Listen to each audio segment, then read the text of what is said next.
What is up? Week 10. We are here all messed up. Things said 11 p.m. meant 11 a.m. Time zones. Yeah, in morning Daylight games. savings. I hate Screw it these all. freaking morning games, man. I woke up at 9:31 and immediately saw the time and I was like, no, I hope I have all my lineups right. Luckily, I didn't have any guys in that are out or missed putting anybody in that I wanted, but yeah, it sucked to be on the West Coast, you know. You're even an hour behind us, and I'm 2 behind you. Oh yeah, because we just changed, right? So that game kicks off at 7:30 a.m. I love it though because I get to watch football from 7:30 in the morning till 11 something at night. So it's pretty cool. My wife doesn't think it's that great, but I think it's awesome.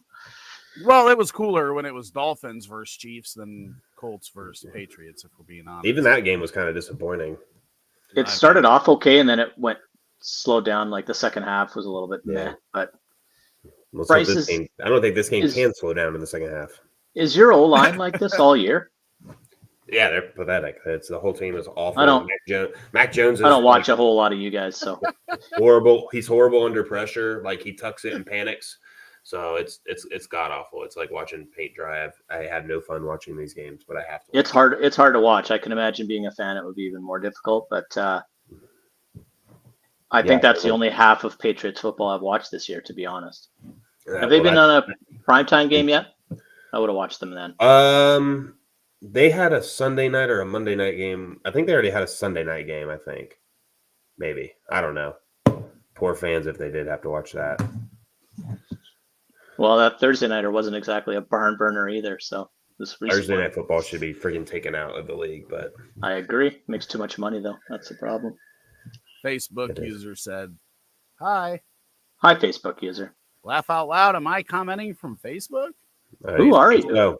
Who are you? I don't even know who you are." It's okay. Big Boss says, "Good morning. FYI, it has your show today listed at 11 p.m. Yes, I messed up. I put 11 p.m. instead of 11 a.m. But we're here. So does that mean we're doing a recap show this week? I mean, I will. I got nothing going on. I would be streaming a lot more if I had compadres. Oh, that hurts. Hurts the feelings a little bit. No, it's tough sometimes, but all I got to say is there's a lot of good stuff coming. Lots of good stuff coming. Big Boss, thanks for dropping in and letting me know that I messed up. I appreciate it. I'm sure somebody will come in and tell me how I gave them bad advice last week, and we can just pile it on today. I'm trying to get this last little spot filled in here in my DFS lineup for the week, and I don't know what to do. It's okay. We can do this. You do what you got to do. Ronnie Daniel says, "Good morning, fellas. Need one for flex, full PPR, Javonte, Kirk, Kincaid. Which are you putting in the flex?" Sully, why don't you start us off today? That's a good question. I think I'm going with Christian Kirk. I think it's a volume play, and the Niners secondary has not been, the defense in general hasn't been what a lot of us thought it was going to be for the vast majority of the last month. So I like all three of these guys, but I'll go with Christian Kirk. Bryce? Yeah, it's Christian Kirk for me as well. The easiest way to move the ball against the Niners is through the air. So I like Kirk and Ridley a lot this week. So they'll be my answers, I bet, a lot today. Look at Bryce throwing in Ridley. I'm a little worried about Ridley. I need him big time this week. We got to keep going on. We like Ridley this week until it works out. Right? Joe says, Facebook notifications hit before YouTube. Laughed my ass off. He must have been our Facebook user. Oh, yeah. Joe, thanks for coming in, buddy. Me and Joe made a trade this week. We can talk about it a little bit later if everybody wants. Big Boss has traded Madison for Addison straight up. Good. Amazing. I'll let Sully tell you how amazing that deal is. Yeah. Stay tuned for Ty Chandler breakout day today, guys, by the way. I hope so. He was one of the guys I stashed in the offseason, grabbed. I think I spent most of my fab budgets. It was him and Sean Tucker, Ty Chandler and Tucker. Oh. Yeah. Potential, backups that could get some work, and it hasn't worked out very well. I just spent all my fab, but That's Good okay. thing it's Fab's not useless most of the time anyway in the leagues we play in. Well, you got fired up the other day over. I didn't get some fired useless up. I was just taking a shot at Brad for throwing $125 in the garbage. That's all. That's all I do with my waiver budgets. Yeah. I barely ever get a good one. And then somehow I get like the guys that actually help for $0 after I waste my budget on other guys, like Amari DiMercado. Like he's actually helped me this year, and I spent $0 because I spent all my budget on Ty Chandler and Sean Tucker before the season started. I'm like, oh, that makes a lot of sense. Good picks, Rick. So we have 2 flex spots open: Connor, Addison, McLaurin, and Taysom Hill. Which 2 you going with, Bryce? I'm gonna go with man. I feel like all the news about Connor, like not all the news. The lack of news about Connor has me a little hesitant. But with him and Kyler Murray back, that's where he got all his PPR work too, was with Kyler. So I'm gonna go with Connor. And then who do the Vikings play today? Saints. It's a tough matchup, but I'm still gonna go with Jordan Addison. He hasn't been the wrong answer yet, it seems like. And now a whole week with Josh Dobbs actually getting to play with the starters should help him. So Connor and Addison. When your quarterback knows your name, it's probably a little bit better, right? Yeah, he doesn't have to call him 3 this week. That's pretty cool. I got to get Taysom Hill in my lineup here. That guy's doing absolutely everything for the Saints. He's throwing, he's catching, he's running, he's scoring. So he's been, I think, a top 2 tight end since week 6. So he's in my lineup. And then the other 3 is really hard for me. I try to shy away from a guy first week back from an injury, especially the type of injury that Connor had, but I get why you'd want him in there. I think I'm actually going to go with Terry McLaurin with Taysom Hill here. I'm forever a pessimistic Vikings fan, so I'm a little bit worried about, I don't think Josh Dobbs is leading us to the promised land necessarily. I think he'll be okay, and Addison is always solid, but I like McLaurin this week, so I'll go with those 2. So whichever you choose, Rick. We both took that. I'm going to clarify. We are going to get clarification, even though all 3 of us picked 2 different players, right? So I'm going with Connor as well. So going to match up with you on that one, but I'm going McLaurin with Sully. I mean, Sam Howell has thrown more than anybody. And even though McLaurin hasn't had the big games, he's scoring 12, 13 points like every week. So you're not getting the high ceiling, but you're getting a pretty solid floor with McLaurin. And that ceiling could pop on any given week, right? He could be the week that he falls in. So I still think that it's there, even though we haven't seen it. So I'm going to go with those 2. Connor it doesn't matter. When he's on the field, he finds the end zone. And it hasn't mattered if it was Kyler Murray, if it was, what's his name? The one from last year that they didn't keep. Colt McCoy, or the man, the myth, the legend of Josh Dobbs. So he's got a knack for getting in the end zone. He catches passes. He's going to get all the work because Amari DiMercado is out. So I would assume they're not bringing him back unless he's ready to do that, especially with DiMercado out. But we did see just a few weeks ago when we thought we knew who the guy was, and then Keontae Ingram and Damian Williams got all the work. Yeah. So it's football. Still not over that one. Kenneth Walker versus Washington or Saquon versus Dallas? Sully, which one are you going to go with here? I'm going with Saquon. He is literally the entire Giants offense. And I know he's probably in tough this week, but he probably touches the ball 30 to 35 times today if they don't kill him. So I like Kenneth Walker today as well. I just have Saquon ranked higher. So Saquon for me. Bryce? Yeah, it's Saquon. This matchup last time, this wasn't the answer the last time these 2 teams played against each other, but I mean, I can't imagine it goes that poorly again. That was literally everything that could have happened wrong did. So Saquon's got to be utilized as their main guy. I don't even know who else is on their team at this point outside of Wan'Dale Robinson. So yeah, it's good. I don't like him this week for obviously matchup purposes, but he's got to touch the ball 20 to 30 times. Rick? I'm going with Kenneth Walker here.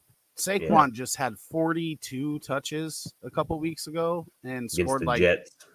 14 fantasy points. Like their offense is so bad. We've got Tommy Tommy DeVito in there. Might as well have Danny DeVito in there. Yep. And they're just they can't move the ball. They can't move the ball on offense.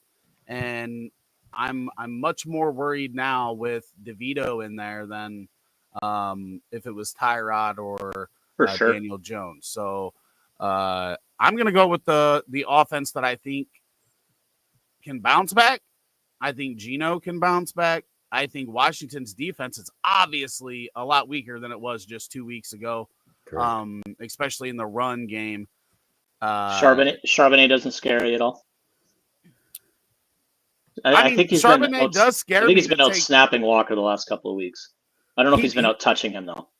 He does worry me, but that Giants offense just can't do anything. There could be 0 points there. And the only way Saquon, I feel, really does damage is if he leads them in targets as well and catches 8 balls, then we know Saquon can always break one, but we're talking about against a good defense with a bad quarterback. It'd be a lot of 3 and outs and punts, and that's not fun. So I'm just going to go with a guy on an offense that I think is a little bit better, even though it is true. The stuff that we thought early in the year was Zach Charbonnet is coming true as this season progresses. But I'm starting DeVito in the Scott Fish Bowl today.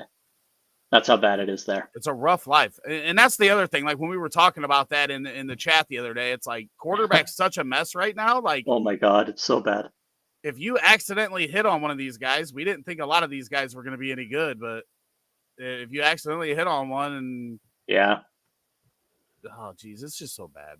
Taysom Hill isn't it weird that now after they paid him and got a new coach, we're seeing what we thought we were going to see when they gave him that money and that contract, Taysom Hill.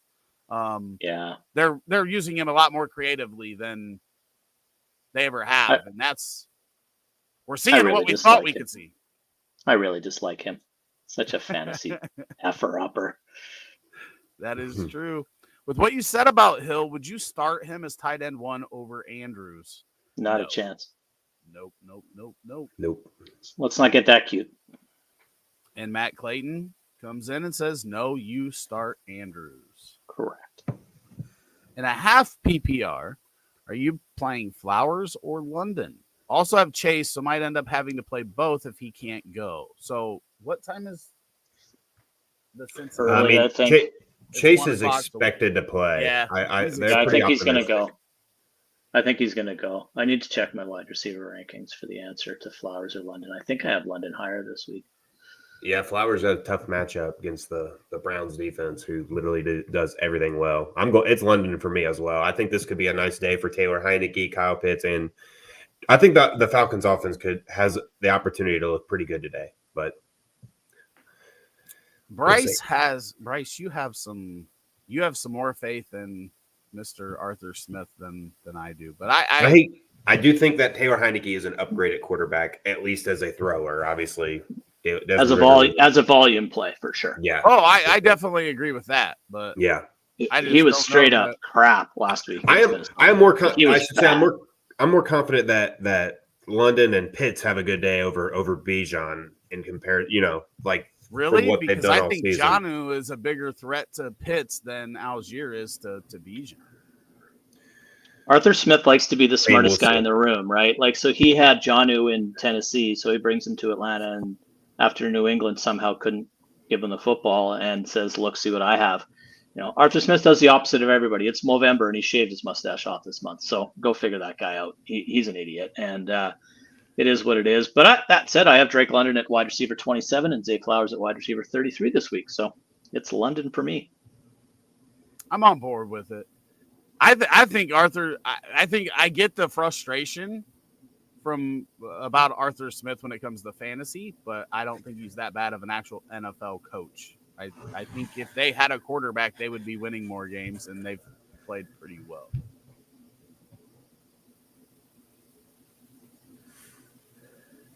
That's like, did you see the Sacramento Kings? One of them posted on Twitter that he didn't care about your parlay. And then another teammate said something, and then all these bettors started like hammering these guys on the Kings because they suck. Mm-hmm. He's like, dude, you shoot 28.6% from 3-point land. Nobody cares what your opinion is. Mm-hmm. All right. Jose wants to know, you going with Jared Goff or Geno Smith? Bryce, which one you going with? Jared Goff for me. Both quarterbacks have a pretty good matchup today, if I'm not mistaken. But with that being said, I'll go with the guy that I think is the better quarterback, which is Jared Goff. Sully? Yeah, I'm going Goff quite easily here over Geno. He's struggled, and I think that Goff just has better weapons in addition to being probably a better quarterback. So Goff for me. Ooh, I don't know if I get on board with that last part. What part? What? The weapons? You said Goff has better weapons? Yeah. I would say he has the best weapon with St. Brown, but I think all of the sum of all the parts in Seattle are better, right? DK, Lockett, and Jackson. I think they Smith. could. I think they could be the running back. I'd rather have Detroit's backfield than Seattle's right now. I'll take Amon-Ra over anybody on Seattle. I definitely agree that Amon-Ra, but I'm taking all three of those guys over the next guy on Detroit in the pass catching. I would take. I can't even think of who I'm talking about right now. That's another piece that I didn't even think about. But I would put Josh Reynolds over Jackson Smith and Jigba at this point in his career right now. No. At this point in his career, easy. Jackson Smith and Jigba's he's quietly putting up pretty decent stat line. He's not finding the end zone, but like last week he had 6 for 60 or something like that. He's getting last 2 weeks, right? I don't think he had one last week. I think he had like 6 for 60 last week. So he was a little quieter, but he's doing pretty well with the amount of targets he's getting. I think he's catching almost everything coming his way. Yeah, he's going to be good. He's going to be good. He's just not 2 veterans ahead of him. Yeah. I got to bounce out here for a second. My headset's gone crazy. I'll be right back. Laporta is disgusting though. Yeah, if Jackson Smith and Jigba was on like right now, if you switched him and Josh Reynolds, he would be outproducing Josh Reynolds by leaps and bounds. I would say. I 100% agree. That would have been a great landing spot for him. That would have been such a good landing spot. The friggin' Lions would have been nice for JSN. Yeah, Matt says Laporta is great too. Okay, so here's where I am. Right, I got this DK lineup, and I got one spot left, and I have $8,800. Under 8,800, who do you like the most? We got Keenan Allen, Jamar Chase, CeeDee Lamb, Austin Eckler, Alvin Kamara, St. Brown, who I have. I have St. Brown in my lineup today. Barkley Henry, which I can upgrade another spot too, right? Like I've got Mayer in as tight end with them playing the Jets and me assuming. How much is he? Mayer's only 2,700. Go ahead and put in like Amon-Ra and see what you could upgrade to at tight end. I can get up to 3,200 at tight end, so I'm looking at the Parhams, the Juwan Johnsons, which I think is a fine. I like Juwan Johnson. Bellinger is there, but I don't know. Maybe I don't need to get too cute.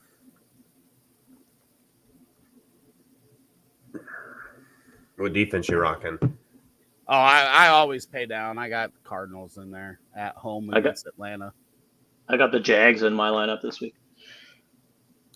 Kincaid, Laporta, Josh Jacobs start 2 for Matt Z here. I mean, you got killer tight ends there. But I'm going to have to sit Kincaid and play Jacobs.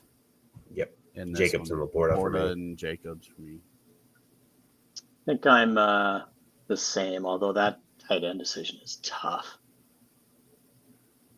Yeah, Kincaid, I think, has had 7 or more targets 3 weeks in a row and has scored 15 or more fantasy points in 3 in a row. Yeah, as soon as Knox went down, he turned into a slot wide receiver. Well, that is part of it, but that they also had their bye, and right after their bye, rookie kicks in, gets bigger part of the offense. And then Ridley or Hollywood Brown. I said it at the beginning, Ridley and Kirk were going to be my answers this week. Hey, last time I was on Ridley, he had that big game too. Like when he was mostly my answer that day, he had like 22 fantasy points. So I kind of have that same feeling today. I like them both. I have Ridley at 23 and Brown at 25. I'm going to go with Ridley. I just hope that Bryce is right. Yeah, I'm trying to get both of these guys in my lineup, to be honest with you. But Ridley, I would have a little bit ahead. I do like Hollywood with his buddy Kyler Murray coming back. But it's also Kyler's been out for a year now. Mm-hmm. How fast or slow does he start? That'll be interesting. After I made the cover today of George Pickens, that guy just annoys me because I can't remember who was it. Who was it that I was watching at Georgia when he was there doing rookie prep? And I kept saying, man, this Pickens guy keeps like showing up more than whoever I was studying. Who was that? Was it James Cook? Yeah, I guess it could have been a running back. I was thinking I was watching a wide receiver, but I don't remember. But yeah, like, dude, this talent's good. Then he comes out and there's rumors that a GM called him a turd. And then we seen like 4 games in, he was yelling at Trubisky for not throwing him the ball. And then he says, free me last week in a game after a game where he had 6 feet to get both feet in, and he doesn't get the second foot down. And it just annoyed me. I'm sick of that guy. Okay. Don't blame your quarterback when you can't get your foot down. That was like the laziest play ever. That was like Carr yelling at Olave for not finishing his route, and Carr threw it 15 yards out of bounds. Daniel says, okay, guys, not a good week last week. First time in 23 years I scored 0 TDs. So need to get back to normal. Start 2, Ridley, Lockett, Addison, full PPR. First off, Daniel, rough week last week. I hope you bounce back as well. It makes you feel better. I had a rough week last week too. I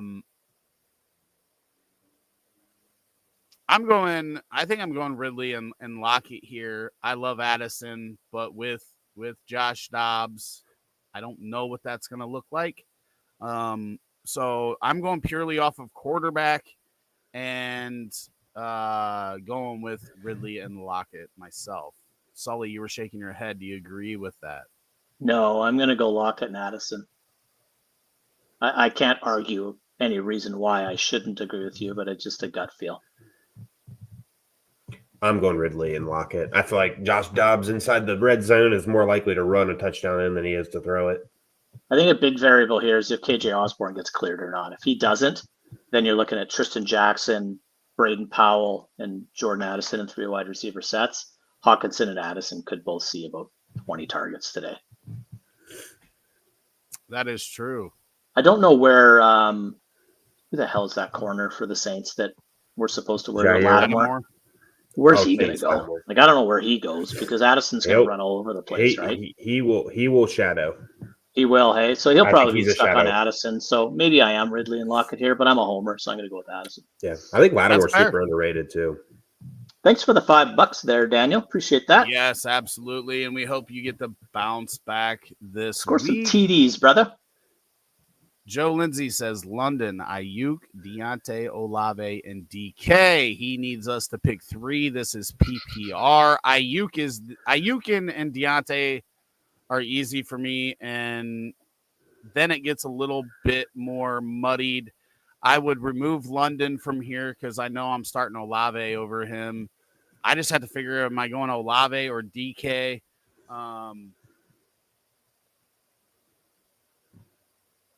I'm probably going Olave. I'm probably going Ayuk, Deontay, and Olave here. Bryce. Yeah, it's Ayuk, Deontay, and Olave for me. Pretty easy. I think it would get murky for DK and London for me personally. Sully.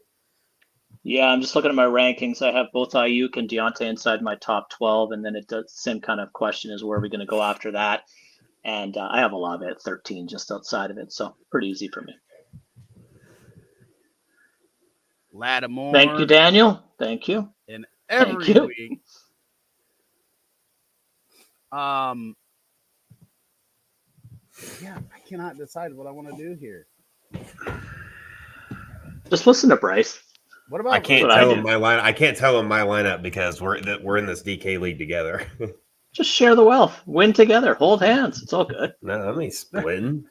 Oh yeah, here's the collusion on live television. Yeah, And we're down to 2 Tune in viewers. tonight at 11 p.m. to see who Rick took in his DK lineup Dude, this week. We're about to.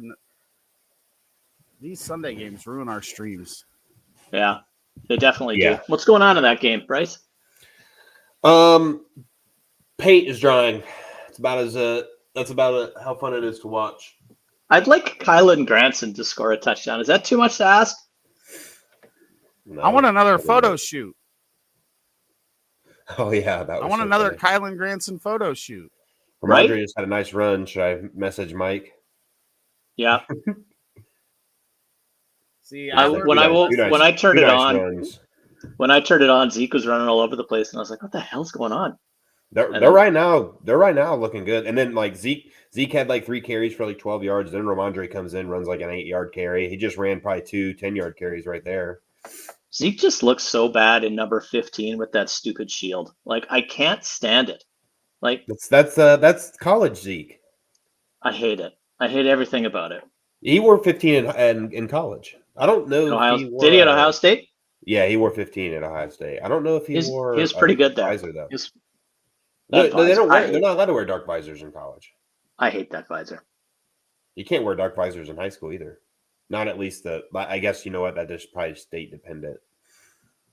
Could be. Ooh. We got Alexander Madison or Noah Brown for Mike here. It's a good question. Yeah, it is. Homer, which one you going with? Madison. I just think that the Texans kind of come back a little bit. I expect Madison to do damn near nothing on the ground, but I expect him to catch 5 or 6 passes. So I think that's where he'll jump up and get some value. He could score again. I like Noah Brown. I have ever since he was in Dallas. I don't see back-to-back weeks. Well, he's not going to score whatever he did last week, 30 or 40, but Stroud's not throwing for 500 this week either. So I just think they come a little bit back down to earth. So I'll go with Madison. Yeah, I mean, you can't. Stroud could have definitely just had the best game of his entire career already, but Noah Brown is in even a better spot to get more targets this week than he was last week. I mean, there's no Nico Collins. I think Robert Woods is still out, so it's Tank Dell and Noah Brown. I really like Noah Brown this week, so I'm going to lean his way just a little bit. Josh Dobbs wasn't really checking it down a lot in Arizona, so I don't know how much. I don't know what that PPR value does to Alexander Madison, because that's where he was salvaging a lot of his fantasy value. That's fair. Breaking news: Jamar Chase is active. Yeah, figured. That should be an interesting game. I mean, you got Stroud back in Ohio, playing in Cincinnati against Joe Burrow and the Bengals. There's gonna be a lot of Stroud fans in the crowd today, even if they are still Bengal fans. So they asked Burrow this week. They asked Burrow this week about Ohio State, and he says, "I always tell people that I went to school at Ohio State and I played quarterback at LSU." Yeah, I don't know how any. I thought that was a pretty good answer. In their right mind could claim Joe Burrow as an Ohio State. Joe probably does. 100%. Oh yeah, I thought you were talking about Burrow. Yeah, Joe Kidder. Yeah, probably. He's got the double dip. Hey, he's got him as a Bengal and a Buckeye. He's loving his life. Yeah, he's probably got a Burrow friggin' Buckeye jersey. Pajamas with the feet in them. Blow up doll. Right? I was wondering, Bryce, it took him a second to catch. It did. He's still it. I'm like, Bryce didn't like. I know Bryce is laughing at that joke. Right? I'm going. I don't even think I said, but Mike. No, you didn't. I'm going Alexander Madison as well. And that's why I laughed when the question first came up, because my answer has always been it's never Alexander Madison. But this is Noah Brown we're talking about, and I get it. They throw the ball a ton there in Houston, but the Bengals defense is pretty good as well, especially on the back end of the defense. And Alexander Madison is back to being the only guy. And even I have said a million times, it doesn't matter as much about the skill at running back. If you're going to get 20 touches, then you're a fantasy starter. Just point blank. Volume is king. And Madison is going to get that. And that's what I'm going to go with in my starting lineup. KJ Osborne's out. Makes me sick. Holy crap, Mac Jones with a 15-yard scramble. Oh, I thought you were blame going to that. say he threw it 15 yards downfield. That would also be impressive. He can't do that. Joe Lindsay says, well, same thing with us with Bajent. I've argued, or actually I haven't argued with a lot of Bears fans because I had to start Bajent. I had to start Bajent this week too. My quarterbacks are awesome. I mean, I started him in a couple leagues too, but like I can't argue with these Bears fans that think that he's good. And no, it's talk silly. about that more if people want silly. We do have a super chat. We do. Well, first, Joe says he has to start Noah with Nico out as well. It's not terrible, Joe. Like, what are you going to do? Like, for QB, you could be starting Tommy DeVito. Prescott, Purdy, or Murray? I have Dak at QB2 this week. Whoa! Only behind Josh Allen. This is easily Prescott for me as well. I cannot imagine Murray is going to go out there and give you much scramble value this week. He could, don't get me wrong, but coming off an ACL tear, I would imagine the Cardinals potentially being in a situation where they want to draft a quarterback. They might be out here showcasing Murray for trade increased trade value moving into this next offseason. So I could see him sitting back in the pocket more. Brock Purdy, I think, is I really just think he's not that good of a. I mean, I earlier this year I thought he was not that good, and then he started to prove me wrong. And then these last few weeks, I'm starting to think he's just benefiting from the system more than most people think. And Dak is a fantasy monster most weeks. He has that great. crappy week, but ever since Richard Sherman talked some shit about CeeDee Lamb, that offense has looked really, really good lately. Dak's been really good lately. Yeah, he's looked really good. Looked nice. I don't have Dak number 2, but he is the highest out of these three for me. I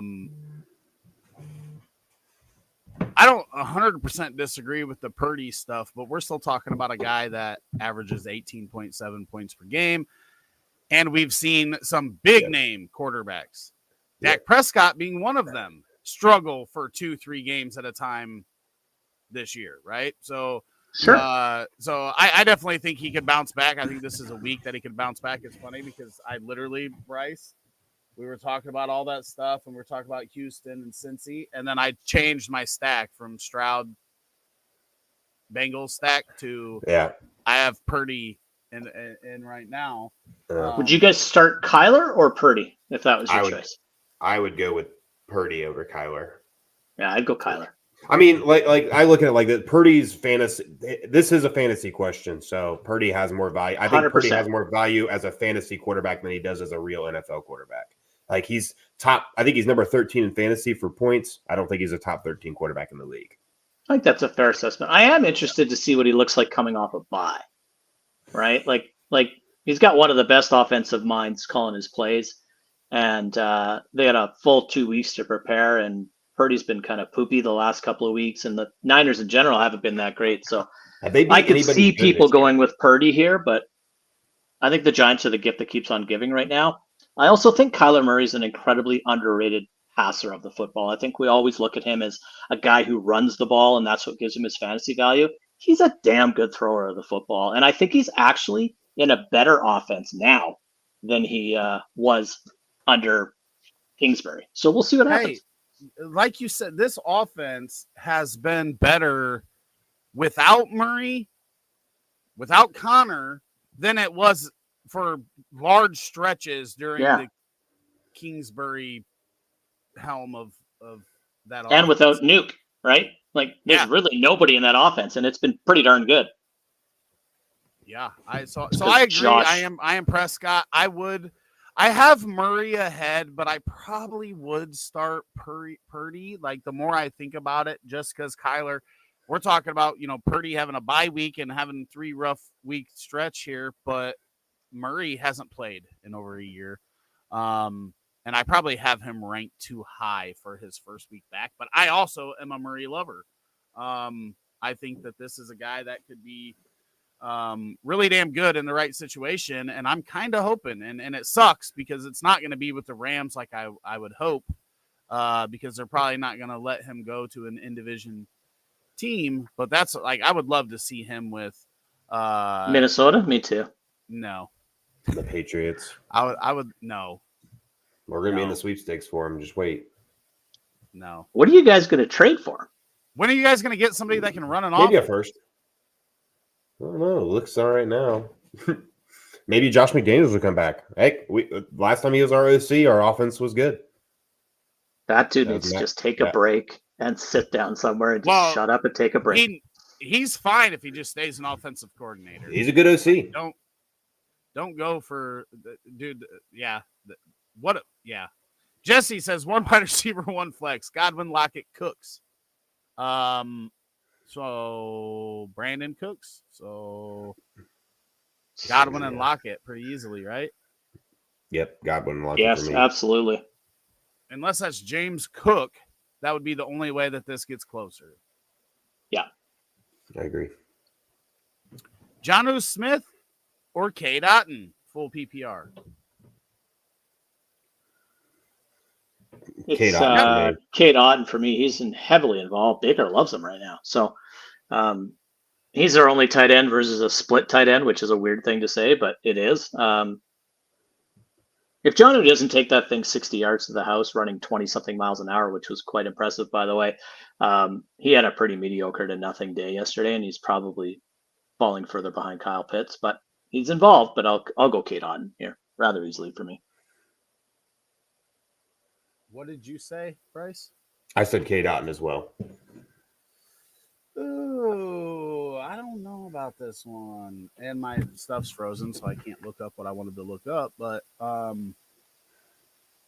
Chris Godwin is ill, but he's expected to play, whatever that means. Oh, really? Yeah.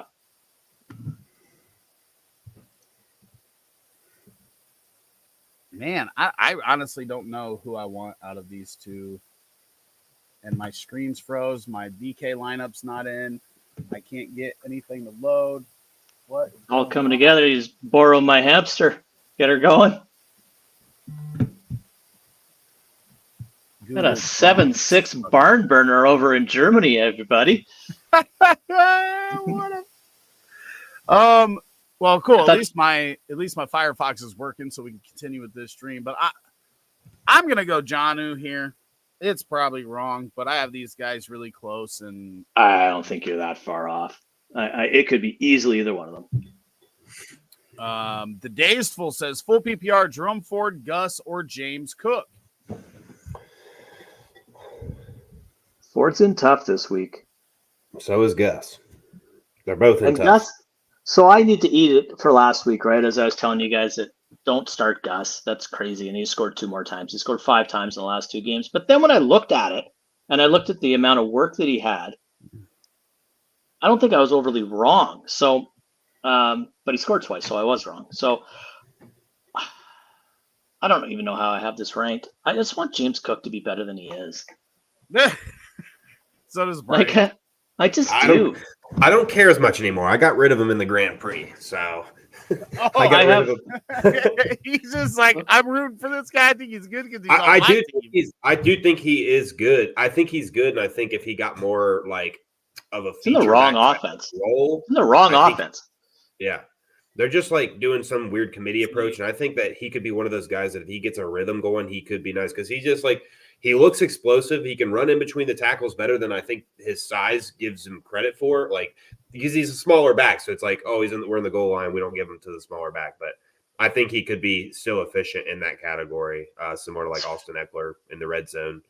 Do we think Fournette's active this week? I don't know. I'm actually going James Cook here, though. The other two have a god-awful matchup. And James Cook has like a really, really good one. So I'm just gonna. I have Cook ranked the highest. Yeah, I do think he gets the least amount of touches here, but I wouldn't be surprised if he gets the most receptions out of these 3 as well. So I'll go with that, and I think he has a better chance to score a touchdown this week than the other 2 as well.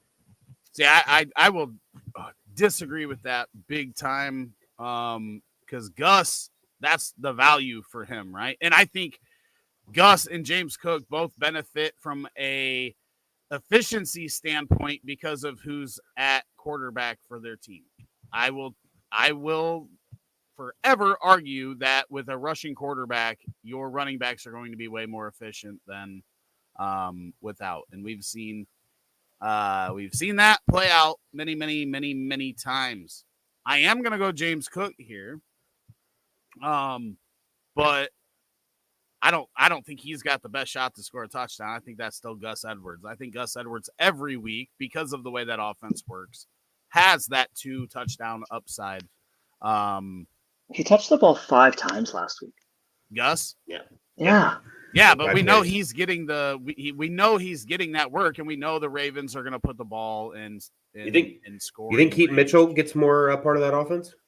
I don't know how healthy he is. I think he kind of has a hammy he's dealing with, right? He'll be active. I think he might lead him in touches. He's active. He's going to play. Yeah, and he looks. I mean, he's explosive. He's probably the fastest player on their team. And he had 9 carries last week. It was, I mean, garbage time. A lot of those, I think. Sure, like Hill led him with 13 touches. Like it could be him. Yeah. But Gus is the red zone guy. He is. Gus he is without a doubt the red zone. He does have he probably does have the highest touchdown upside. I'll go back on what I said, but I guess with that backfield just got murkier with Keaton Mitchell having a big game. He looked explosive too. So we'll see. 5 touchdowns in the last 2 weeks. I'll just bank on him regressing to the mean. That's all. The guy gets the most touches here is probably Jerome Ford, though. Oh, yes. Jerome Ford's going to probably get 20, but he might get 2.1 yards per carry, and not a whole lot out of in the air. So he's close second for me. But again, I don't think James Cook is that good. I just think he benefits from being in that offense. The same thing that we've seen with all these running backs from the Ravens we just talked about, right? They're always efficient, whether it's Gus, Mitchell, Dobbins, Justice Hill. Those quarterbacks help the running game so much.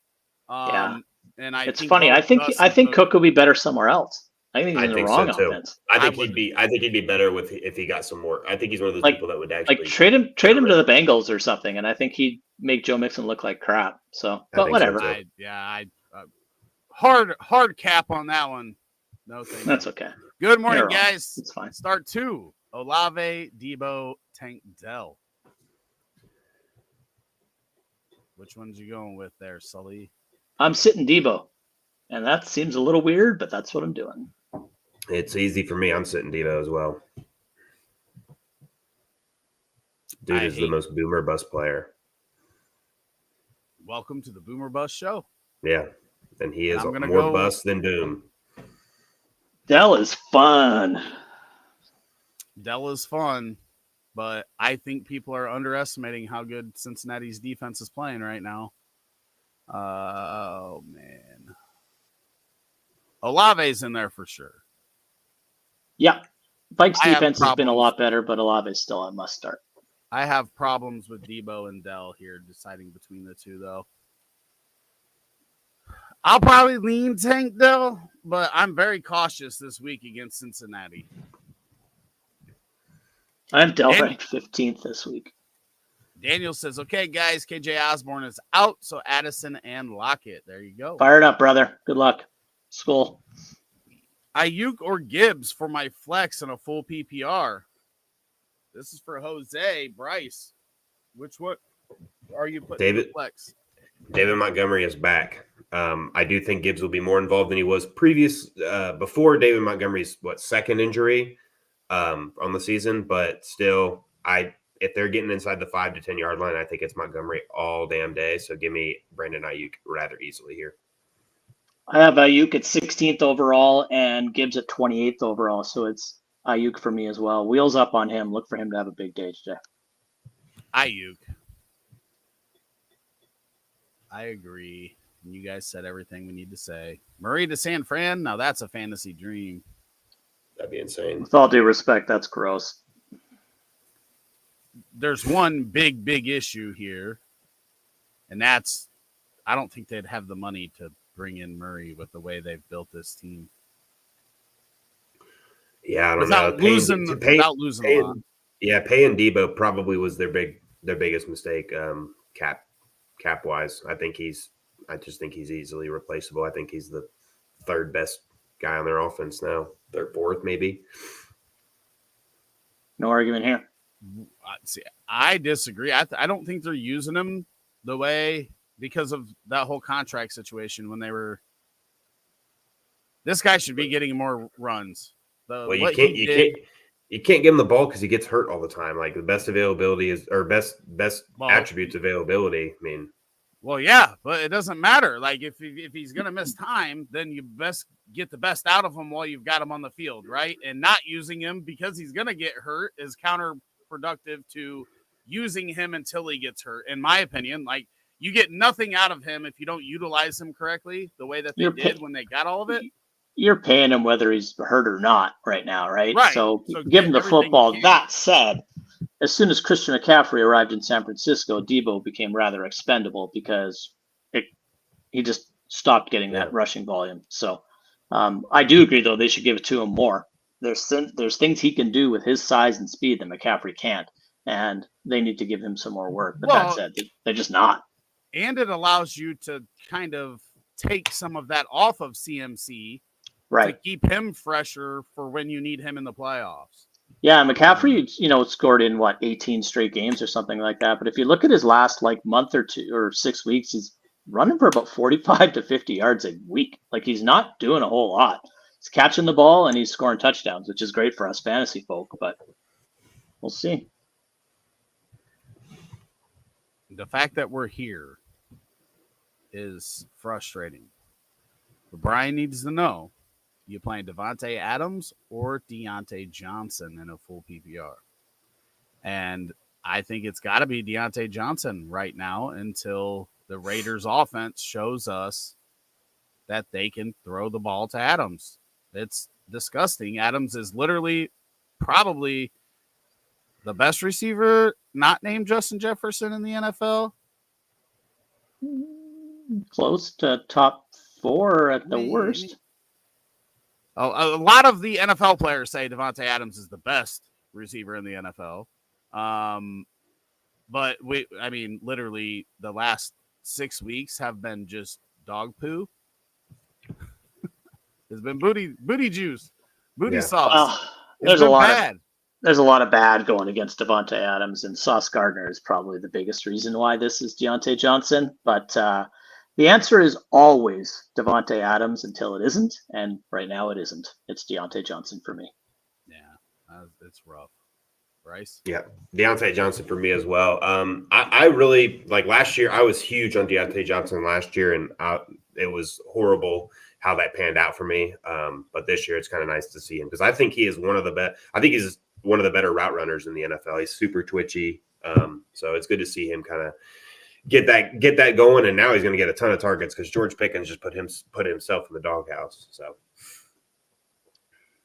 I was pretty vocal about those people that were ranking Pickens over Deontay in preseason. I thought you were insane, and I still do. Yep. Yeah, Deontay's sweet. He'd be so good, on a Chiefs team or something. Like if his touchdown upside could go up, he would be a top. I think he could be a top 5. He's the producer in the NFL. Arguably one of the worst run offenses in football, and he has to get open in the first 7 or 8 yards because that's the whole offense, but he does a ton with it, so he's awesome.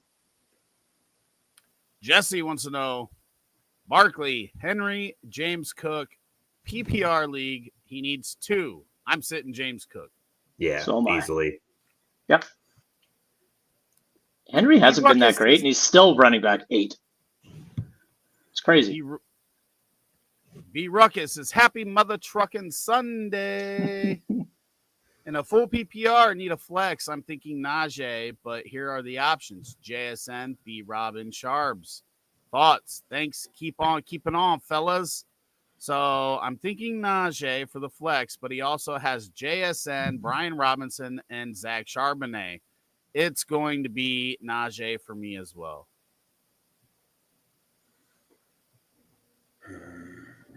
It's Brian Robinson for me. I'm thinking about Brian Robinson. His usage, though, this season has been super inconsistent. Like the first 2 weeks were exciting. We saw him get like 20 touches, and then like we just went a stretch of seeing him get like around 10 to 12.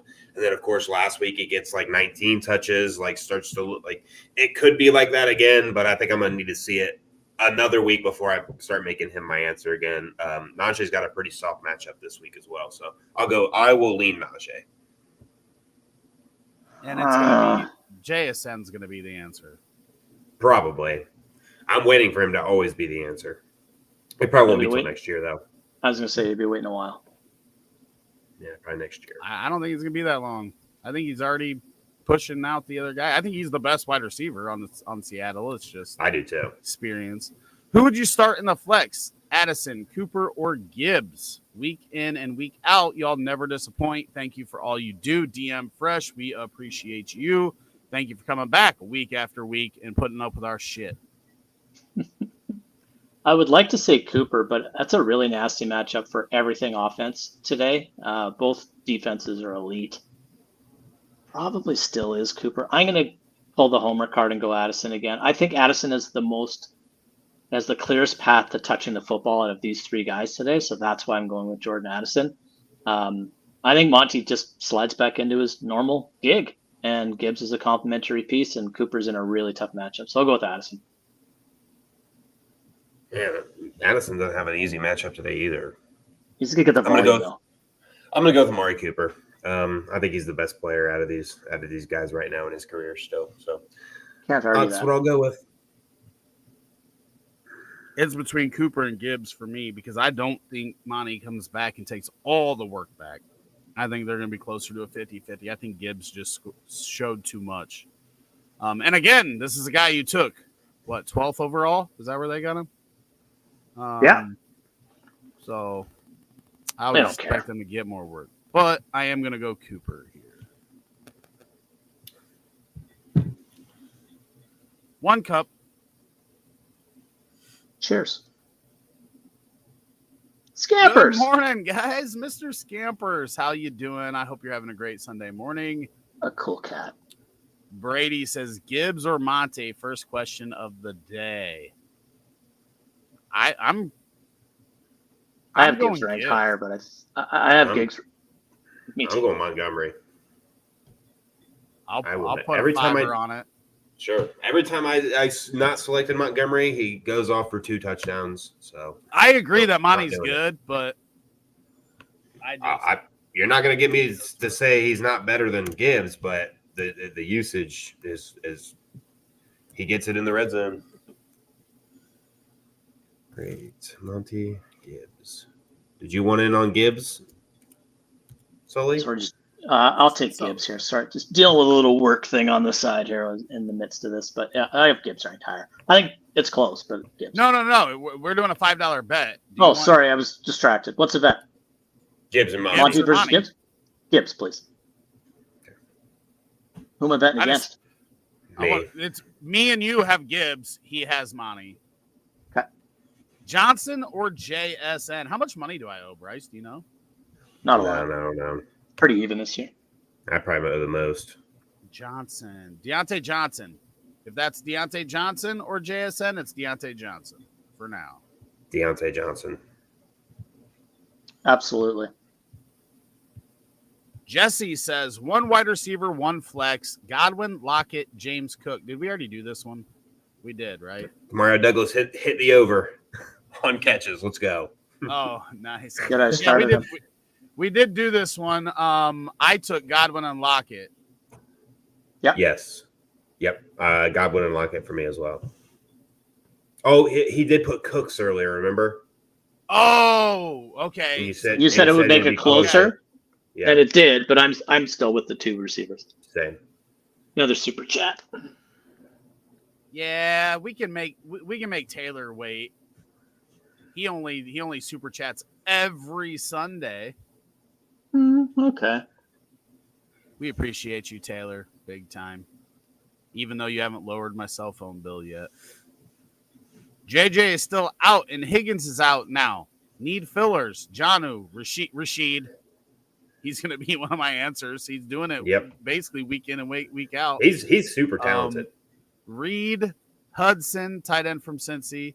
And lastly, Shakir. Need 2 in PPR.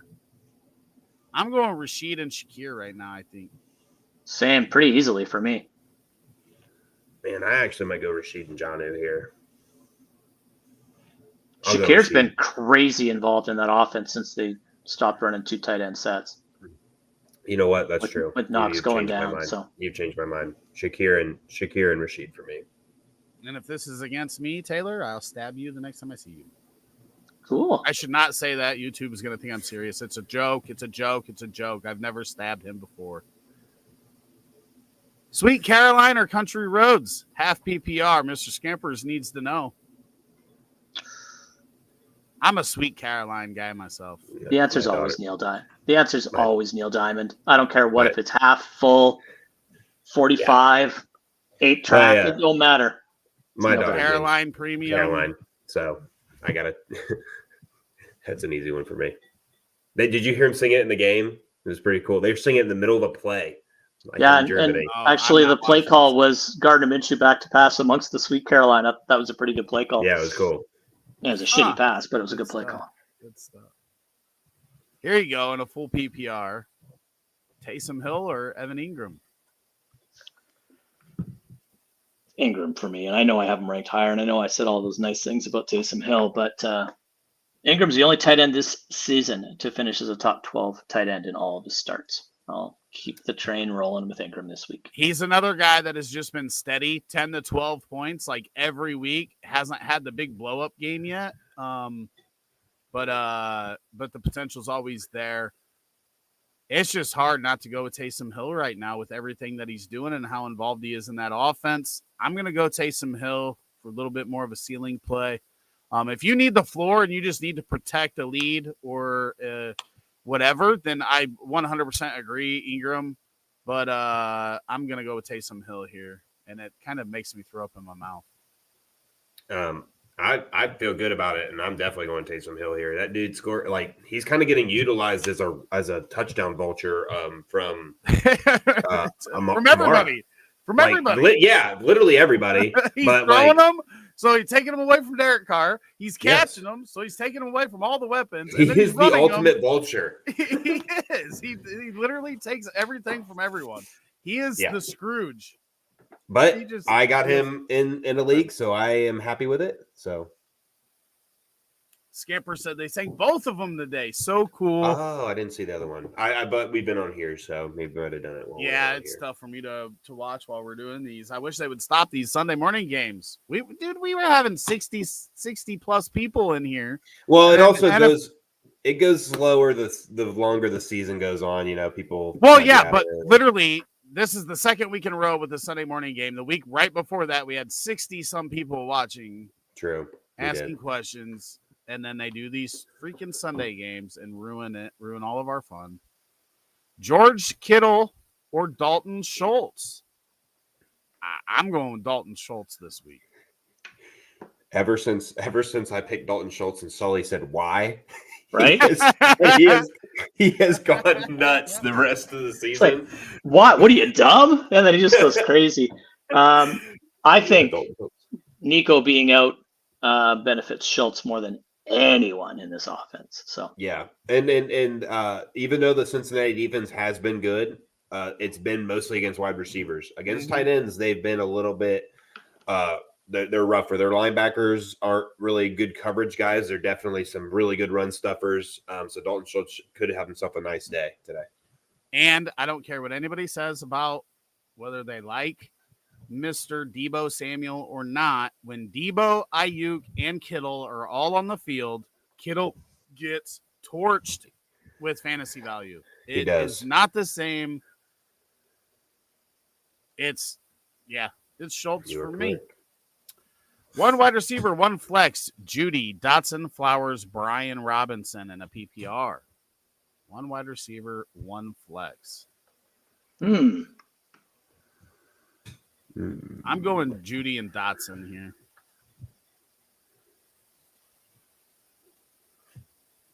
Speaking of, I think I'm gonna go with Dotson and Robinson. I'm going to go with Dotson and Robinson as well.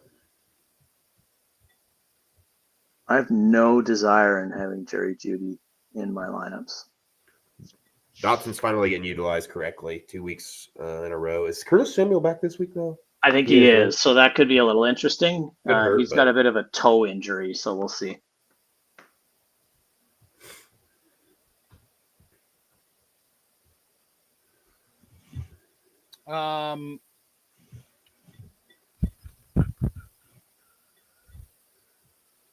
Wow, what a horrible throw, Mac Jones. You literally should not be in the NFL. You're awful. You're god awful. I mean, that was horrible. I could throw better than that. I could go in there right now, not even warm up, and throw a better pass than that. Not even kidding. I mean, dude, he floated it right to this dude. Where was this ball going? Just make a little bit of a point here between Jeudy and Brian Robinson. Jeudy has scored 10 or more points more often over the last 5 weeks than Brian Robinson has. Yes, that's true. Brian Robinson has capped at 13 points. Neither of them have a ceiling this year, right? Except for Brian Robinson in week 2. But since then, he has not scored more than 13.6. And he has, out of the last 5 games, he has been 8.3 is the lowest, so there is a floor there, but only 2 of the games are above 10 points. So I think they're pretty close. We're probably undervaluing Flowers here, if anything, even though he has a tough matchup.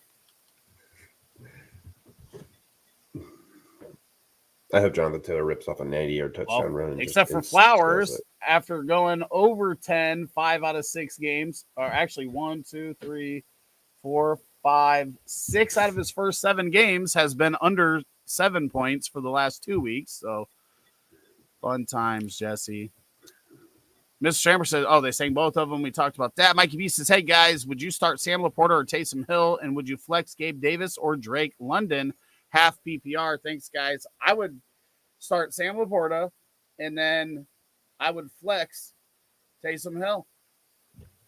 Yeah, if both questions are for the same league, I would do the same. I'd start both of those guys. If it's 2 different questions for 2 different leagues, I'd go Sam Laporta, and then I would go Drake London. Same. Sully. Yeah, I agree. Sorry, I'm going to jump out here for a second. I got a bit of a world-ending work thing I'm dealing with, so give me a couple minutes. Okay. Super CNB Challenger says, yo, sit 1, McLaurin, Metcalf, Olave, and Monty. It's between McLaurin and Metcalf for me. Interesting. It's between Monty and Metcalf for me. McLaurin has been the most let me make sure before I say it, but I feel like he's been so freaking good, steady this year. Yeah, he has 2 games under 10 points, and one of them was 9. So he hasn't been a ceiling play at all this year, but he's been a staple in giving you a nice floor. I'm sitting Metcalf. Yeah, I think I'm going to sit Metcalf out of these guys. It's a tough decision. A good tough decision, I should say. I mean, Metcalf has only scored under 10 points one time all year as well. Has he? Yeah. But neither of them have had the ceiling. They're really, really, really close. Man. What a freaking throw by Gardner Minshew. What in the world? You know what? I'm going to change. I'm going to sit McLaurin. I think that and here's the difference for me between McLaurin and Metcalf is the defenses that each of them play for. We have not seen the Commanders stop the passing game basically all year. And Seattle's defense has actually been pretty decent. So I'm going to sit McLaurin. Man. Is Fournette worth stashing? Yes, because I don't think James Cook is very good. He definitely worth stashing. It just depends on who you're stashing him over. I don't think he's going to have much fantasy value for you this year, though. I mean, unless there was an injury. I will say that. I don't see him being a very valuable asset unless there's injury. Nope, he will be. This is playoff Lenny, baby. He plays his best ball when it matters. Well, Made if him to it's get in on the that playoffs, team. it doesn't matter for fantasy. Well, no, but I mean, he plays down the stretch. He's played well, like the last 3 years. He started slow the last 3 years, and then going down the stretch. I think, yeah, but you really think that he's going to be fantasy productive within the next 4 or 5 weeks? I just don't see it. I think he could be implemented. He might get like 8. He might get at most like 8 touches and 9 touches in a game, maybe 10. But like 6 in the of those playoffs, could be receptions. They could be, but Josh Allen has not been known to check it down his entire career. It doesn't matter who's back there. You just used more catches for James Cook's argument over Gus Edwards. Over Gus Edwards, yes. But Leonard Fournette could be Gus Edwards, right? Leonard Fournette could get 5 touches, 3 of them could be inside the 5, and he could score twice. That's what I think Leonard Fournette brings to that team. That's what that team didn't have, right? So I mean, this makes sense because you like James Cook. I don't. I think Leonard could take a bunch of touches away from him. You don't. I mean, that's just it's basically the James Cook paradox, right? Like, if you like James Cook, then you're probably not too excited about Fournette. If you're not a James Cook fan, then you're probably thinking that Leonard Fournette could make some damage down the stretch. Leonard Fournette should be worse for Latavius Murray than he should be for James Cook, in my opinion. I just don't know if when that's going to happen. Like, you look at Jonathan Taylor coming back, and now it looks like he's finally ramping up into form. So Fournette needs to get active, get on the field, and probably need 2 or 3 weeks. And then you're into your fantasy playoffs, and then I don't know what you do. Fournette looks like he's in better shape than he's ever been in. Well, he used to be fat, so that's not hard. But I'm just saying there's a difference between having an injury like Jonathan Taylor had and then just like resting up. Like but there is game speed, right? Like, he hasn't been hit in the year too, right? So I think it's going to take him a little bit of time. I don't disagree with you though. I just think for the fantasy playoffs, he could end up being a big addition. I'm stashing him. I'm excited for when I've been carrying him all frickin' year, so let's go. Because the only thing with Leonard, right, was that he was never a very efficient runner. But this is going to be the best situation. He has not played with a quarterback that can run, which I will again argue until I die, helps the running back immensely. It does. It's been statistically proven time and time again. Don't die. You don't have Will to. Levis or Geno. Well, I'm going to die at some time. It's just you and me both, brother. Unless artificial intelligence cures death, that'd be cool. Cool. It might. It might. It might figure it out. Will Levis or Geno Smith? And how are we here? The guy that couldn't take snaps in the preseason, he couldn't even handle snaps. I have Geno as a top 12 quarterback this week. Washington's defense is a bit poopy now. There's no pass rush. Geno's good from a clean pocket and not when he's under pressure. There's no pressure anymore. Geno should have a good day today. I'm way down on Will Levis this week. I'm at 26, so it's easily Geno for me. I mean, it's Geno for me too, because I don't believe in the Will Levis yet. I got to see more. We've seen guys have 1-2 good games to start off and then just go back to who they are, right? So I think Will Levis is pretty good, to be honest. Do what? I said I think he's actually pretty good. You like a lot of players that aren't. Well, I think that he played in the tough division in college football, and even then he kind of held his own. But we'll see. I think week 1 was definitely, or his first game was definitely not indication of what you can expect on a weekly basis. But I think he gives your offense some excitement. You got to move forward. Tennessee's got to move forward with him and see what they got and move on if he sucks the rest of the year though. I think Will Levis's first start is going to end up being the best game of his career. We will see. Damn, poor guys. We're not going to have any more career highs after this year. Everybody's going to have their career best game. Enjoy your banana peels. Stroud's career best game is probably better than most quarterbacks' career best games in the NFL. I don't know how many quarterbacks have thrown for 470 and 5, and I would say that list is incredibly short. So, Mikey B says, and would y'all start CJ Stroud or Justin Herbert? Herbert, without question. Let me see here. I don't know if it's without credit. I still say Justin Herbert's one of the most overrated players. I think so too. I think he is. We can compare him to Dak Prescott personally. Wait, come on. You can look at the numbers. Yeah. Yes, you can. He throws for a lot of yards, but it's like in the big games, he just kind of, I don't know, he just seems like he doesn't show up in those I'll ones. give you that. It's, He's not a that's like closer, that. that's for sure. But fantasy doesn't give a shit about stuff like that. That's true. Oh, That's I'm true. That's why talking he's, about NFL. I'm not talking about fantasy here. Like, Well, yeah, that's this is a fantasy This is a question, fantasy not a question. fantasy show. So, well, right, but I'm just saying that CJ Stroud's putting up 300 consistently with 2-3 touchdowns for sure. But if we're going to talk football, like real football, I'll still take Justin Herbert, but it's not as wide a margin. I think Stroud has a lot of room to grow as a professional, and he will grow into it.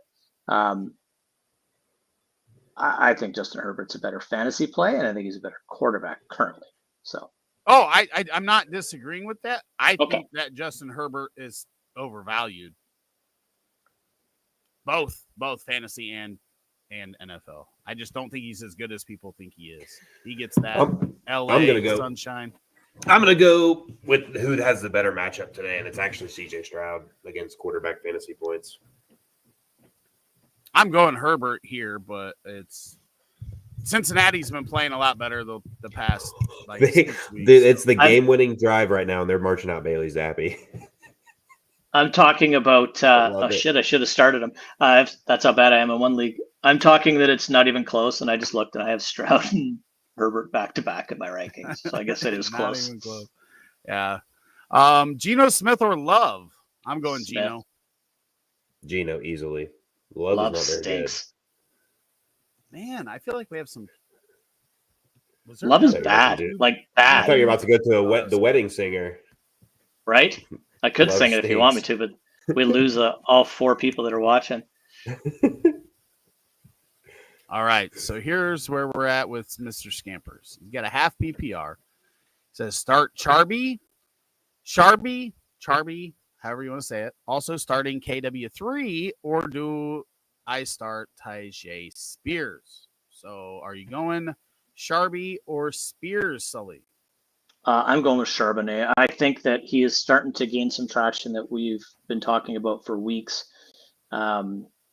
I think you got to throw on the Bucs right now. Everybody's throwing on Tampa. We just saw what Stroud and Houston did, and I don't think you can run on the Bucs as much as you can. So that might lead a little bit to Tyjae Spears, but nonetheless, I think Derrick Henry still dominates touches, and Charbonnet touches the ball more than Spears, so it's Charbonnet for me. How many touches has he been getting lately? I think he's been out snapping. I don't know if he's been out touching Walker the last couple of weeks. Zach Charbonnet, the last 2 weeks, he's definitely out snapping him 60% and 55%. He's only getting 7 touches and then 5 touches. I'll go with Tyjae Spears.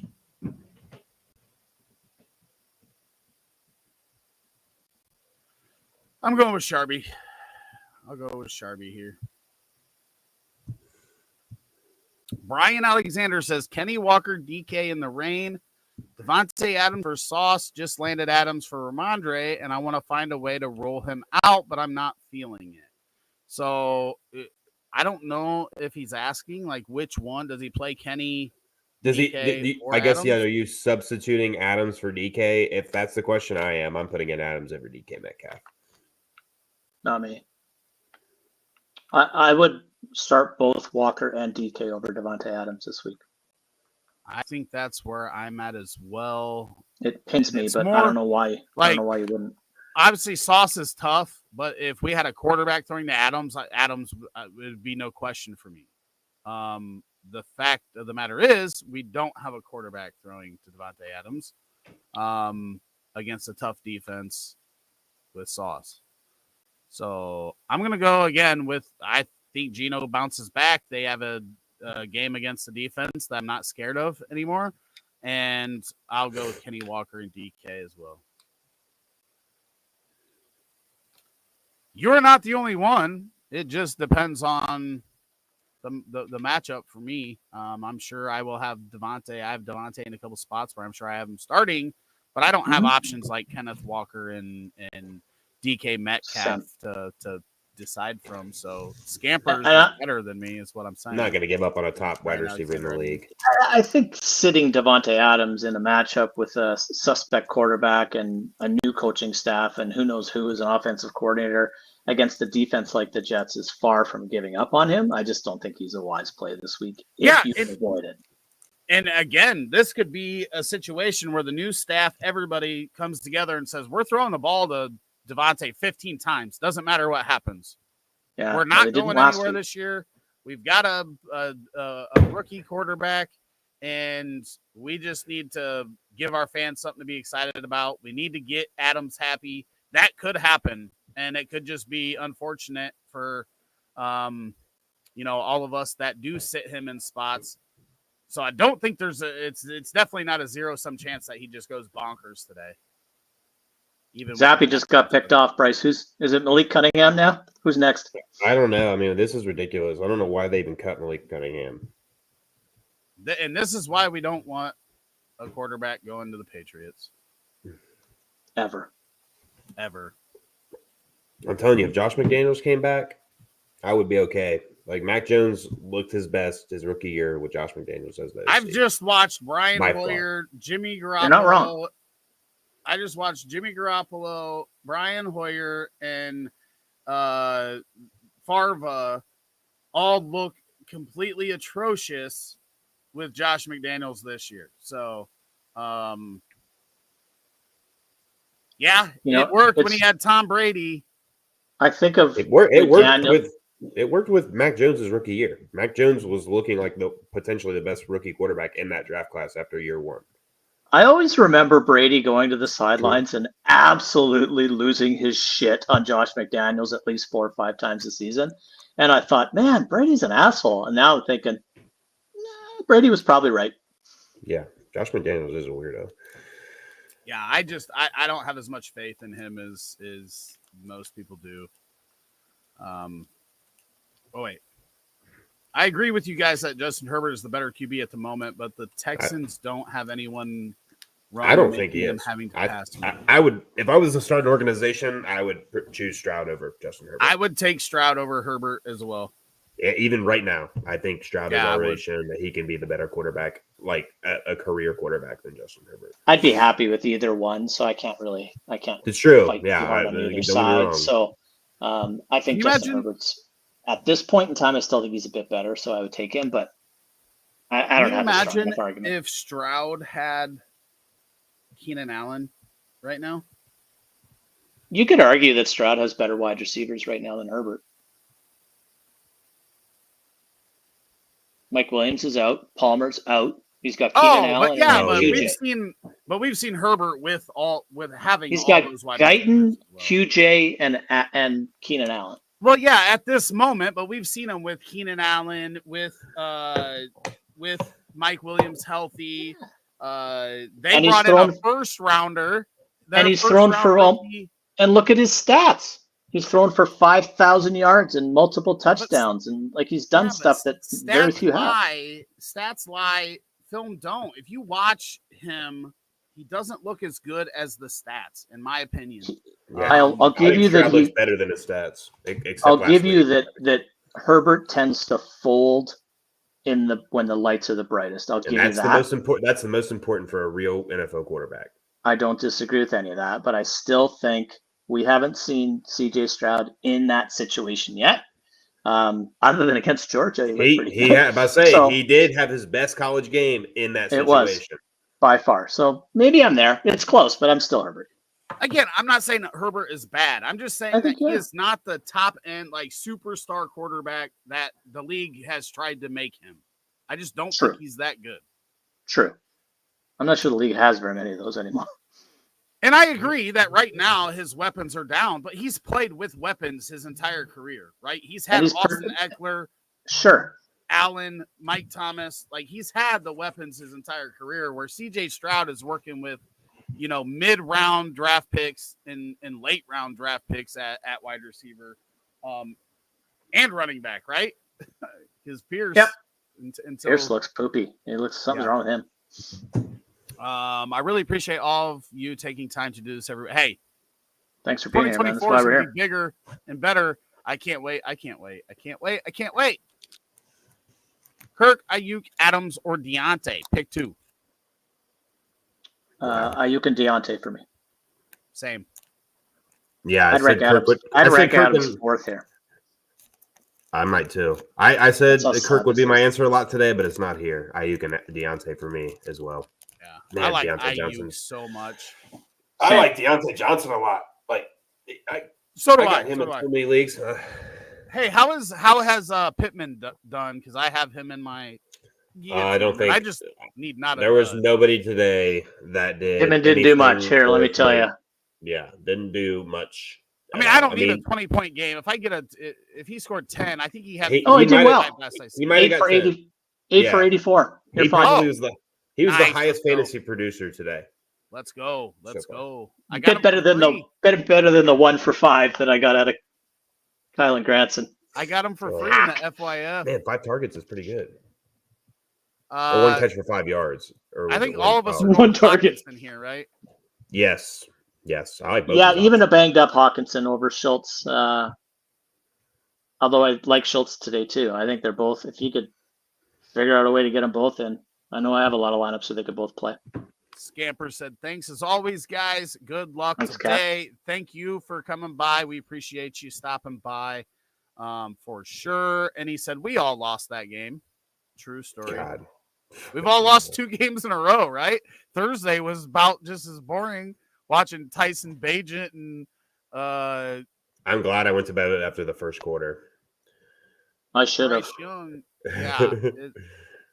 And then I got all these Bears fans trying to tell me that Tyson Bagent is better than Justin Fields, and it just makes me want to beat my pure asinine. Like, I don't even know why you would say that. There's one argument here, right? They all say he's 2-2, he's 500. Is his wins? Well, hold on. I'm not done. Yeah. Guess how many points the defense gave up in those 2 games combined? 25. That 14-game losing streak we had, they gave up 25 or more points in every single one of those games, average giving up almost 32. If you could keep the offense to 13, 12 points, like the 2 wins that he has, then Justin Fields would have a way better record, right? Like, the quarterback record is one of the worst stats in football. It is, and if you think that a healthy Justin Fields wouldn't have won those games that Bagent did, I'm sorry. I don't have anything to say. They would have been blowouts. Well, they would have won, though. I don't know if they would have been blowouts, but they wouldn't have taken a step back, right? Like, it's ridiculous. It's borderline nuts. It is. Levis, Howell, or Watson, I need to win this week going against the number 1 guy in the league. So we're going to be shooting for ceiling here. Stroud put up 50 fantasy points last week against Tampa Bay, so I'm leaning Levis, but Howell is consistent, and Watson looked good last week. So for Mr. Facebook user or Mrs., which quarterback are we going with here? Levis, Howell, or Watson? I know who I'm going with, but I'm going to let you go first, Bryce. It's definitely not Watson for ceiling play today. That's a horrible matchup. Levis only had 1 good game last week. He should have done way better. The matchup was still good, and he didn't. It's how they throw the ball so many times. The matchup is pretty good this week. The Seahawks are not that great against opposing wide receivers. He's got his full wide receiver core healthy, along with a nice Logan Thomas. That whole team right now is healthy. Their defense is now terrible, so it could be a very high scoring game. It's easily Sam Howell here. Sorry. Seattle got punched in the face last week. Bad. They're now at home. They're going to want to win this football game. They should be able to handle Washington rather easily.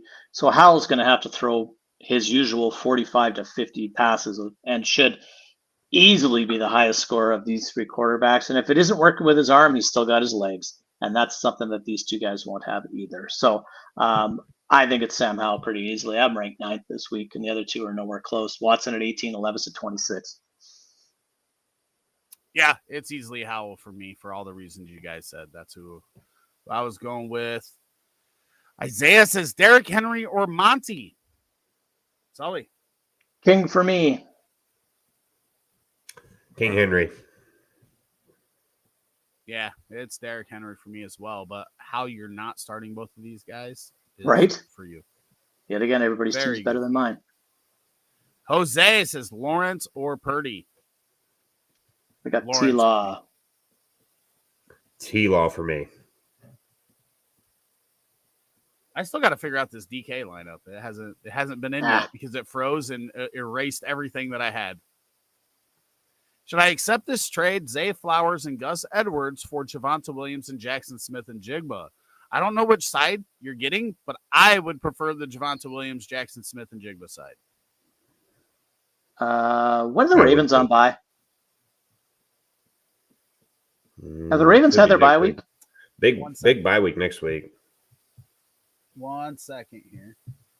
Seattle and Denver both have had their bye, so that makes this almost a slam dunk for the other side, in my opinion. I would take it anyway. I would take the Javonte, Jackson Smith, and Jigba side anyway, but especially when you're grabbing two guys off the same team that most likely have a bye coming up. And I'd like diversification. I like different team players if I can.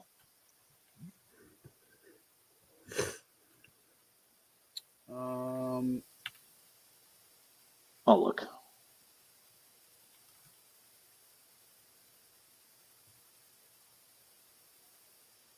I thought Bryce was looking. My bad.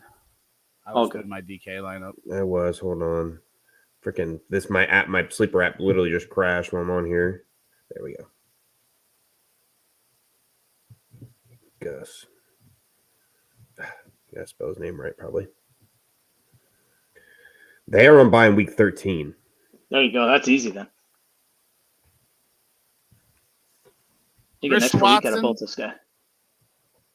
Or Kareem Hunt for Airy 44. Ugh. Yeesh. Christian Watson put up a goose egg last week, didn't he? He got Kareem hurt. Hunt for me. Jordan Love is not the answer. Hunt. Christian Watson can't stay on the field, and Hunt could fall in the end zone, so that makes it Hunt for me. Yep. Hunt for me as well.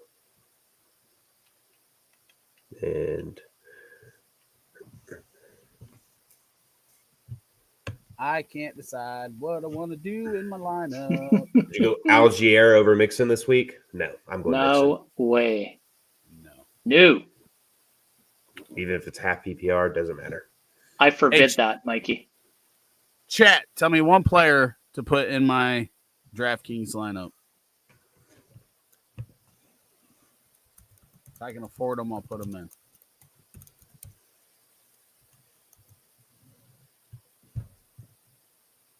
Oh, there they go. They gave you one. No, that clearly says RotoHeat. Did you do that, Bryce? Yeah. I wanted the chat to give me one. Now they're going to do it. So How much cap? well. What's your price range? What do you got? Oh, I need 2 running backs, a wide receiver, and a flex still. So I had options. I put Alexander Madison in there. No, I'm not, dude. It's against the Saints. The Saints are freaking good against the run. Yeah, They are. I'm going heavy Cowboys this week, which is probably chalky, but I don't care.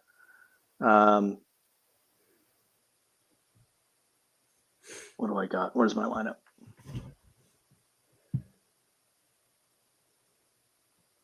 Dak's my QB. I got Barkley and Pollard at running back.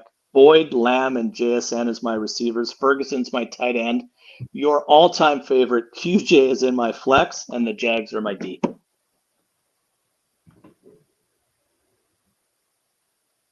I actually thought about putting Quentin Johnston in. I think he might be okay this week.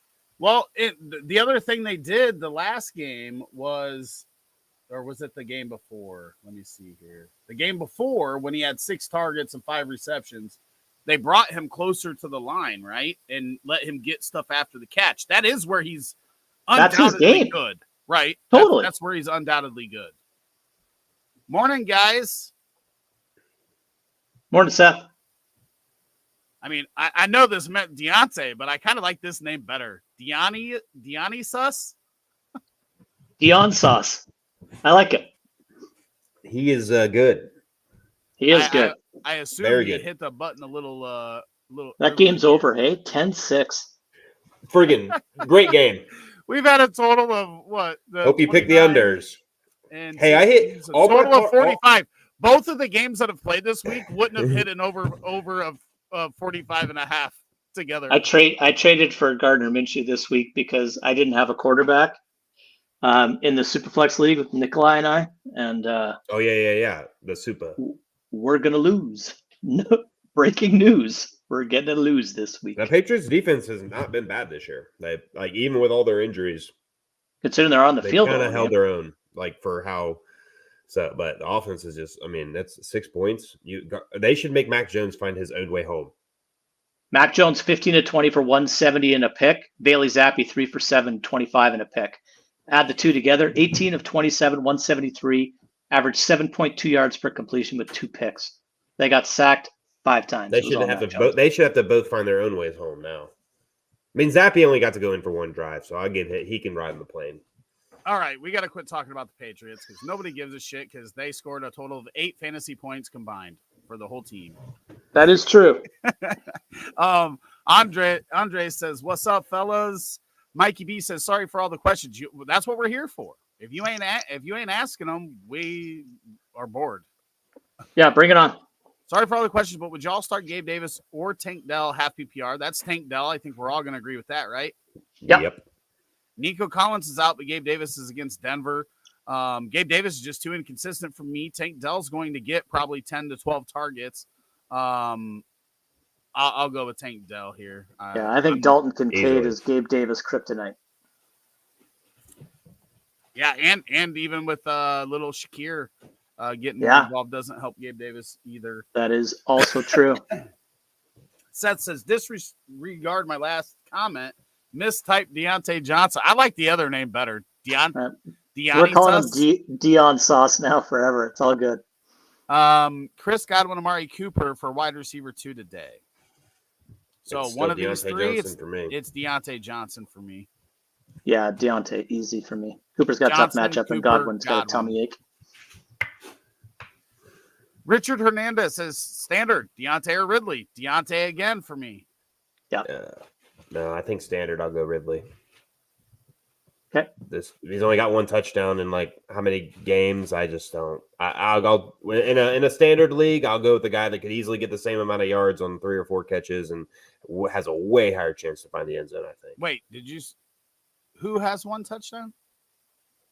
Deontay Johnson has 1 in touchdown. 2 years. Like what? One in the last 2 years? Yeah. He just. But I think Ridley has 2 this year so far. And he's only played 1 year. Well, didn't have any last year either. He didn't have any last year. Yeah, but there's a lot less games played, right? It's fair. I started Indy defense. Woo-hoo. Nice. Oh yeah, nice. That was a smart play. Yeah. Here you go. Sarah has a tough one, and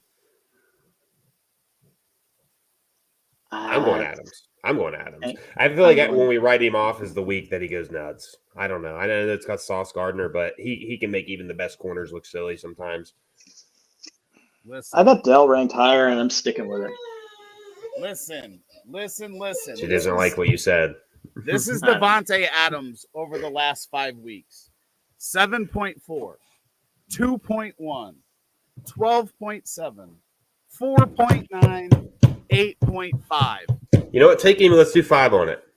Take Dell and let's do 5 on it. I'm in. They're back. They're back to back in my rankings. It's not like I'm loving and hating either one of them, but I have Dell 1 spot higher, and I should. It would be different if Devontae Adams wasn't getting targeted, right? But he's had 14, 26, 31, 35 targets. He's getting targeted 6 times a week, and he scored a total of 30 fantasy points over a 5-week stretch. That is all you got to do is go back to that Monday night game when Garoppolo missed him wide ass open 2 or 3 times. He should have 200 receiving yards and 3 touchdowns that game. Yeah, and instead he's firing his helmet all over the sidelines, and I didn't blame him one bit. I'm going Dell. I'm going Dell as well. So you can put that down for 5, even though I don't love it. I know Adams could have a huge week on any week, so that's not the argument here for me. It's just he hasn't. It has been a while. I'll take the $5. Okay. Did you say you're not doing it, Rick? No, I said I would, even though it's one that I don't like betting against Adams. I love Adams. Right. I've got him in multiple leagues, and it's painful. But right now, I mean, it doesn't lie. I've never wanted to lose $5 more. Let's put it that way. Like since week 4, he has only scored 10 or more points one time. Asinine. After having weeks of 15.5, 46.2, 20.4, and 12.6, and then he's only done it one time since. It's painful because he is so damn good. Sure also, is. Javonte Williams, Tony Pollard, or KW9 today. Thanks, guys. Seth needs to know which running back we start in here. Pollard for me, and I kind of hate it, but the guy's got to get his act together, and this is a great week to do it. So it's Pollard for me. I'll go with Pollard as well.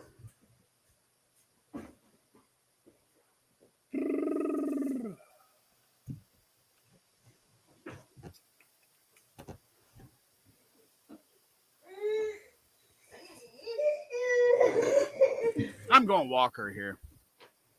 That'd be my number 2 choice, so I don't hate it. He's had a couple bad weeks in a row, but before that, he was consistently, literally had not scored less than 13.9. But yeah, I did 10.7 in week 1. But I think this is bounce back week for the whole Seattle offense. I think even with Sharps there, it's going to be a little more even. All right, so I need to figure out what to do here in this DK lineup because I'm still working on that. You know what I think I'm going to do?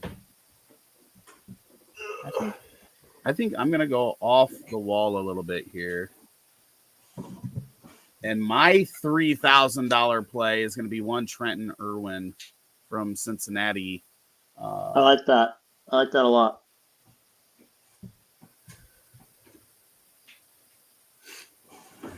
I'm going to put – the question is if I play CMC. I know he's going to score a touchdown.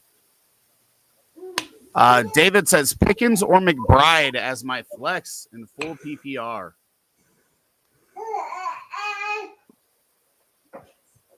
I think it's Pickens. Did she say McBride? Is that what she was saying? I think so. She said Mac Jones I'm going to go. Sucks. Yeah, same here. I'm going with Pickens as well.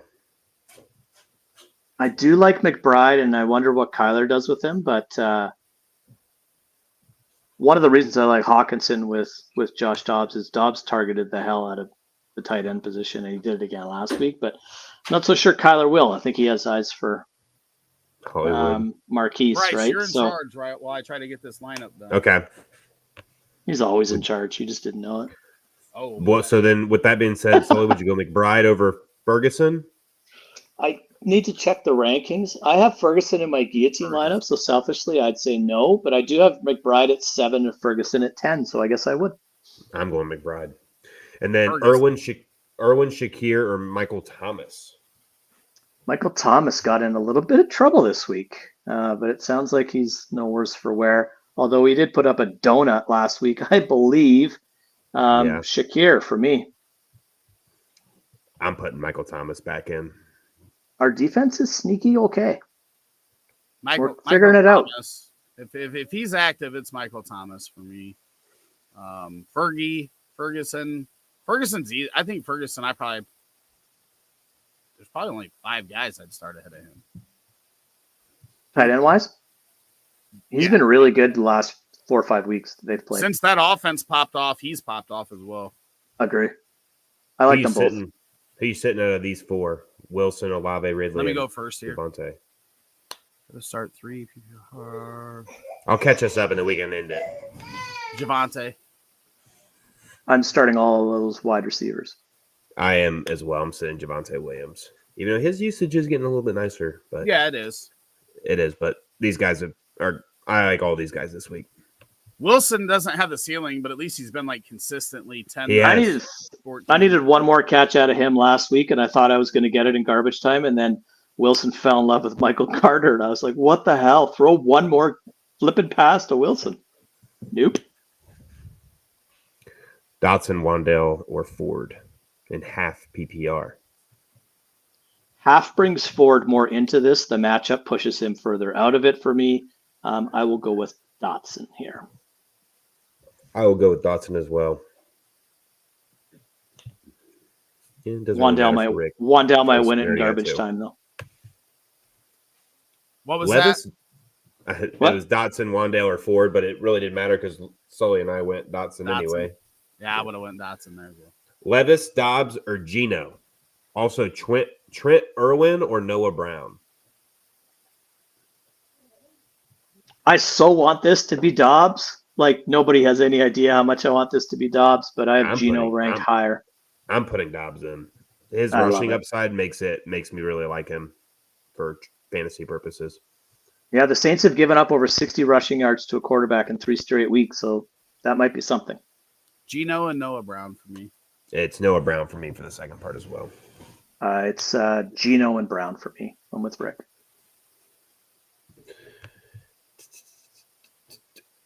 GM Gents, full PPR, McBride or Myers at the flex. This is Jacoby Myers pretty easily. I'm going to go McBride. Whoa. Should there Jacoby be a $5 bet? Yeah, I will. Jacoby has not been good he's got the same problem that Devontae Adams has. Well, didn't he had a pretty good week last week. Yeah, he has a 17-yard touchdown run. That's what saved his week. I'm going Myers here. I feel like Jacoby has not been that bad. Like, I think he had like one bad game. Yeah, he only has one. He has two bad games this year. He does. 29, 15, that 5. Guess who his starting quarterback was in those 2 games? One of the games, I believe. I thought it was both O'Connell games. Was O'Connell against the Chargers? I thought one game he had a monster game with O'Connell. Maybe I'm wrong. It happens often. Right. Monster game was Yeah. Okay, we'll give you it. What you want in the $5 bet, Rick? What is this? Myers versus McBride.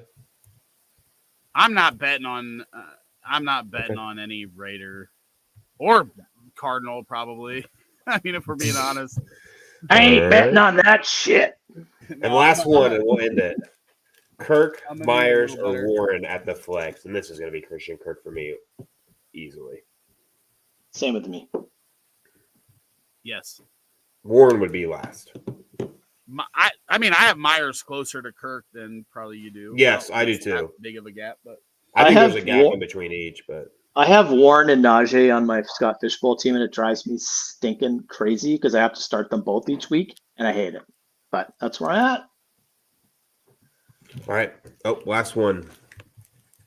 Oh wait, no. Yep, Mikey says getting close to kickoff. Mikey, appreciate you, man. Good luck to you, buddy. I can't finish. Come on, Rick, get your shit together. Hey, was there anybody out that I should know about? No one of relevance. They were all announced pretty early this week. Yeah, there's no like game time decisions. I don't think this week at all. Chase was the only one of relevance, and he's active. Yep. Hawkinson is active. KJ Osborne's out.